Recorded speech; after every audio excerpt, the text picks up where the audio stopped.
Warangal Mamnoor airport భూ సర్వేను నక్కలపల్లి, గుంటూరుపల్లి, నల్లగుంటగాడిపల్లి భూ యజమానులు అడ్డుకున్నారు. రైతులకు మార్కెట్ ధరకి తగినట్టుగా పరిహారం ఇస్తేనే రైతులు భూములు ఇస్తామంటున్నారు. తమ ఊరికి వచ్చే రోడ్డుకి ప్రత్యామ్నాయ రోడ్డు కావాలని గుంటూరుపల్లి, గాడిపల్లి రైతులు అన్నారు. భూముల విషయంలో మంత్రి కొండ సురేఖ ఒక మాట, స్థానిక ఎమ్మెల్యే రేవూరి ప్రకాష్ రెడ్డిది ఒక మాట మాట్లాడుతున్నారని రైతులు ఆరోపించారు. రైతుల ధర్నాతో ఎలాంటి అవాంఛనీయ సంఘటనలు జరగకుండా పోలీసులు భారీగా మోహరించారు.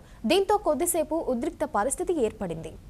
4-5 కోట్లు వస్తుందండి. అది ఎగ్జాక్ట్ 4-5 కోట్లు ఇవ్వాలి. అది ఇస్తేనే కాంప్రమైజ్. కనీసం ఒక మంత్రి గానీ ఒక ఎమ్మెల్యే గానీ ఇంతవరకు ఒక మాట మీద ఎవరు చెప్తలేరు అసలు. ఒక మాట చెప్తున్నారు, రెండో మాట కలెక్టర్ గారు వచ్చి మీకు రోడ్డు ఇస్తామన్నది. అదే రెండో రోజు ఎమ్మెల్యే మీకు రోడ్లు వేయలేదని అంటాడు. అది ఎట్లా కరెక్ట్ అవుతుంది? ముగ్గురు మాట్లాడిన వీడియోస్ ఉన్నాయి మా దగ్గర. మంత్రి గారు మాట్లాడారు, కలెక్టర్ గారు మాట్లాడారు, కొండ సురేఖ గారు.